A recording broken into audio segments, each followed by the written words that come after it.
शशांक कुलकर्णी या YouTube channel आपलं सर्वांचं स्वागत आहे. आपण हॅलोजन डेरिव्हेटिव्ह या चॅप्टरमध्ये यापूर्वी SN1 आणि SN2 रिएक्शन पाहिली.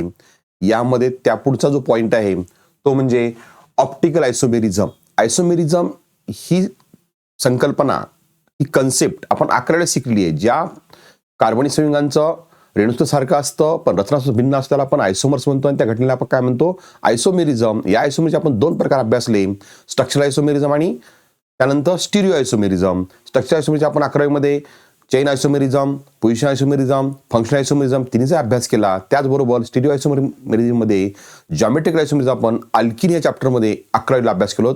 पण त्या स्टिरिओ आयसोमेरिझमचा जो पुढचा जो भाग आहे, ते पुढचा जो प्रकार आहे ऑप्टिकल आयसोमेरिझम, ते आपण ह्या हॅलोजन डेरिव्हेटिव्ह अभ्यासणार आहोत. तर आज आपण स्टिरिओ आयसोमेरिझम मधला ऑप्टिकल आयसोमेरिझमचा हा भाग आपण अभ्यासणार आहोत. स्टिरिओ आयसोमर्स म्हणजे काय हे अगोदर आपण रिव्हिजन करू. तर स्टिरिओ आयसोमर आपण कशाला म्हणतो, ज्या हायड्रोकार्बन किंवा कार्बनीय संयुगांचे रेणुसूत्र सारखे असते, रचनासूत्र सारखे असते, पण त्या मॉलिक्यूल मध्ये असलेल्या ॲटम किंवा ग्रुपची स्पायटर अरेंजमेंट डिफरंट असते, अशा संयुगांना स्टिरिओ आयसोमर्स म्हणतात. आणि या घटनेला काय म्हणतो आपण, स्टिरिओ आयसोमेरिझम. याचं चांगलं उदाहरण आहे 2-क्लोरोब्युटेन. पहा 2-क्लोरोब्युटेन मध्ये काय, यामध्ये पहिल्या कार्बनला 3 हायड्रोजन ॲटम जोडलेले आहेत. दुसऱ्या कार्बनला पहा, या ठिकाणी एक पहिला आहे मिथाईल, दुसरा आहे क्लोराईड, तिसरा आहे हायड्रोजन, चौथा आहे इथाईल. म्हणजे हा सेकंड जो कार्बन ॲटम आहे तो 4 वेगळ्या ॲटमला जोडलेला आहे. तिसरा जो कार्बन ॲटम आहे तो 2 हायड्रोजन, एक मिथाईल आणि हा इकडला मिथाईल क्लोराईड, लक्षात, याला जोडलेला आहे. आणि लास्टचा जो आहे तो 3 हायड्रोजन आणि एक मोठ्या ग्रुपला जोडलेला आहे. पण या ठिकाणी आपण विचार केला, तो सेकंड कार्बन ॲटम आहे 2-क्लोरोब्युटेन मधला, तो 4 वेगवेगळ्या गटांना जोडलेला आहे, मिथाईल, इथाईल, क्लोराईड आणि हायड्रोजन. अशा कार्बनला आपण काय म्हणतो, चिराल कार्बन. आणि याच्या प्रॉपर्टीला आपण काय म्हणतो, चिरॅलिटी, लक्षात. किंवा यालाच आपण काय म्हणतो, asymmetric carbon atom. Asymmetric carbon म्हणजे काय, मग जो कार्बन ॲटम दुसऱ्या 4 वेगवेगळ्या ॲटमला जोडलेला असतो, अशा कार्बनला असिमेट्रिक कार्बन ॲटम म्हणतात. आणि ह्या असिमेट्रिक कार्बन ॲटमचा आपण जर मिरर इमेज पाहिली, यांची जर आरशातील प्रतिमा पाहिली, तर अशा संयुगांमध्ये काय असतो, वरचा आणि खालचा अणु किंवा गट बदलत नाही पोझिशन, पण डावा आणि उजव्या साईडचा जो अणु आणि अणुगट आहे त्यांची काय बदलते, पोझिशन बदलते. जसं आपण आरशामध्ये पाहतो, आरशामध्ये पाहिल्यानंतर आपली प्रतिमा आरशातली आपण समोर पाहतो, प्रतिमा ही आपल्याकडे पाहते. डावीकडला हात उजवीकडे जातो गेल्यासारखा वाटतो आणि उजवीकडला हात डावीकडे गेल्यासारखा असतो. किंवा आपण जर हे 2 तळवे जोडले असे हाताचे, तर याला आपण काय म्हणायचं, मिरर इमेज. आणि हे मिरर इमेज कसे असतात, non super imposable. Non super imposable म्हणजे त्याचे परिपूर्ण सर्व आयटम एकाला तंतोतंत जुळत नाहीत. पहा, या तळहाताचा जो फेस आहे तो या साईडला गेलेला आहे, याचा इकडे गेलेला आहे, लक्षात. म्हणजे यांची दिशा बदलल्या, त्याला अशाला नॉन सुपर इम्पोजिबल मिरर म्हणतात. तर हे 2-क्लोरोब्युटेनची जे मिरर इमेज असते ती कशी असते, non super imposable mirror image. अशा नॉन सुपर इम्पोजिबल मिरर इमेजच्या मॉलिक्यूललाच इनॅन्शिओमर्स किंवा ऑप्टिकल अँटीपोड सुद्धा म्हणतात. लक्षात ठेवा, नॉन सुपर इम्पोजिबल मिरर इमेजचे हे काय, नॉन सुपर इम्पोजिबल मिरर काय आहे, ते स्टिरिओ आयसोमर्स आहेत. यांचे भौतिक गुणधर्म आणि रासायनिक गुणधर्म सारखे असतात, पण अँगल ऑफ रोटेशन किंवा angle of rotation of plane of polarised light ही वेगळी असते. जर मॉलिक्यूल उजव्या साईडला प्लेन ऑफ रोटेट करत असेल, तर हा मॉलिक्यूल डाव्या साईडला रोटेट करतो. तर अँगल ऑफ रोटेशन कशाने मोजतात, त्याचं इन्स्ट्रुमेंटचं नाव आहे पोलॅरोमीटर, लक्षात. या पोलॅरोमीटरमध्ये काही कन्सेप्ट वापरतात, त्या कन्सेप्टचा आपण अभ्यास करणार आहोत थोडाफार. बाकीचा राहिल्या कन्सेप्ट पुढच्या ताशी केला जाऊ आपण. तर यामध्ये मोनोक्रोमॅटिक लाईट हा वर्ड शब्द वापरतो आपण. ऑर्डिनरी लाईटची आपल्याला व्याख्या झालेली आहे फिजिक्समध्ये. प्लेन ऑफ पोलराइड हा वर्ड वापरतो, निकोल प्रिझम वापरतो. तर आपण हे काय कन्सेप्ट आहे ते समजून घेऊ.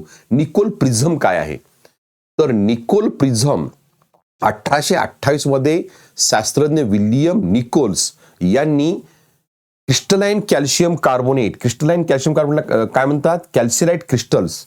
कॅल्शिलाइट क्रिस्टलचे 2 भाग घेऊन त्यांना एकमेकांना तंतोतंत जुळवले.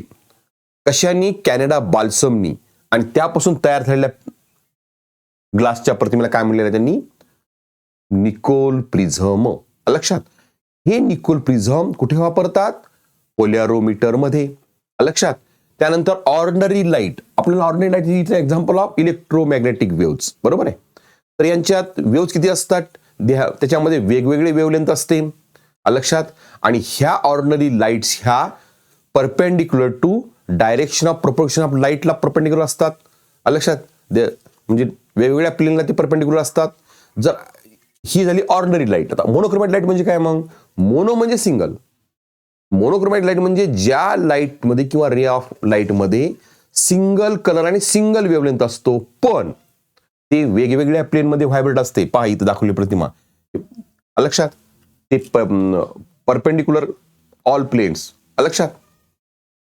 Monochromatic light single wavelength, single light, पण perpendicular to direction of propagation of light. लक्षात. Vibrate in all planes.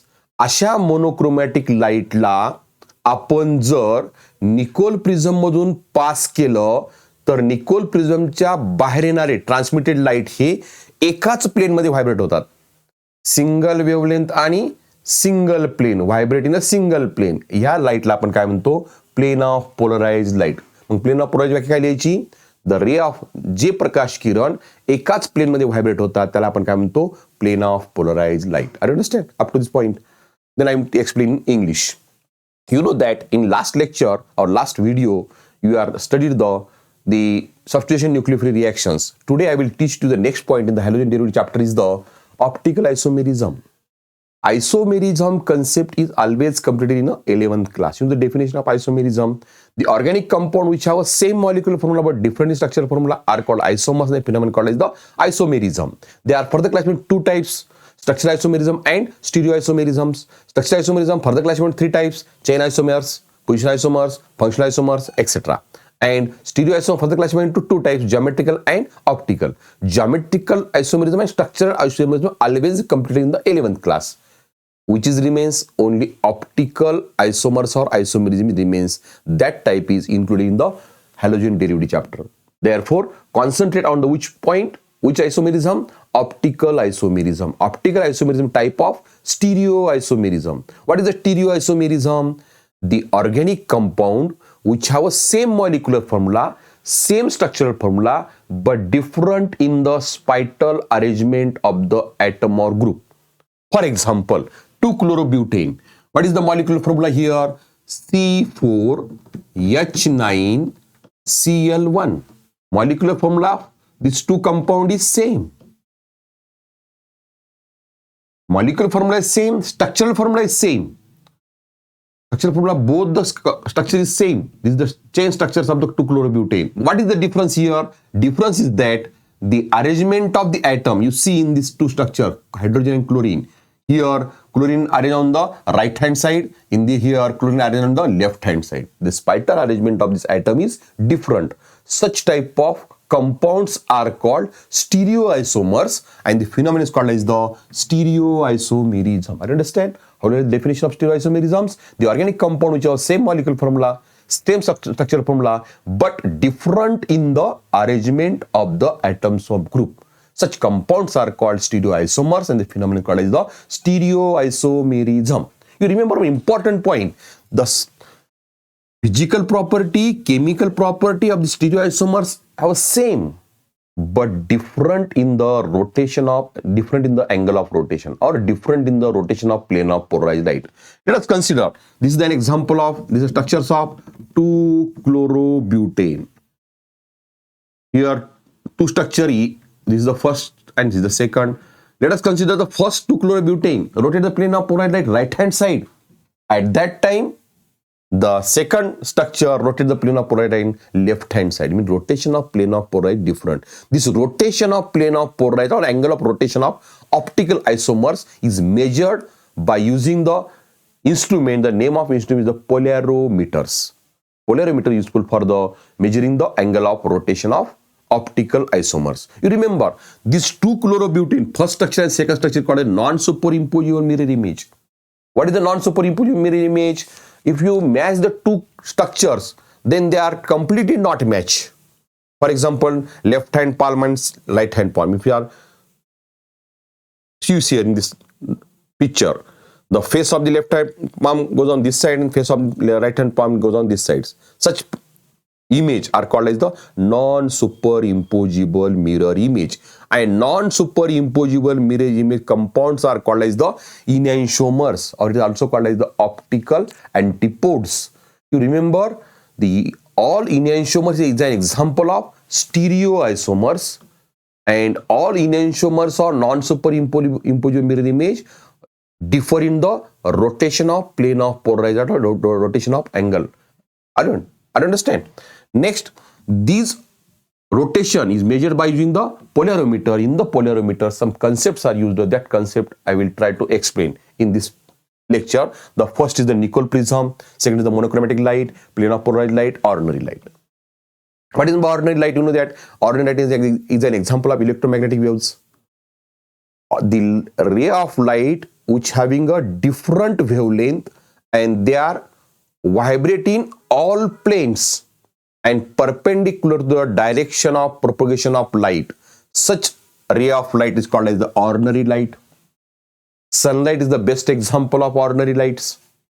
What is my monochromatic light? The ray of light which having the single wavelength and single color, but vibrate in all plane and they are perpendicular to the direction of propagation of light. Such ray of light is called the monochromatic light. In short, which having the single wavelength are called monochromatic light. In a polarimeter, sodium vapor lamps are used as a monochromatic light. I understand. When this monochromatic light is passed through the Nicol prism. What is my Nicol prism? In 1828, scientist William Nichols prepared the one prism from the crystalline calcium carbonate. Crystalline calcium carbonate is called as the calciolite crystals.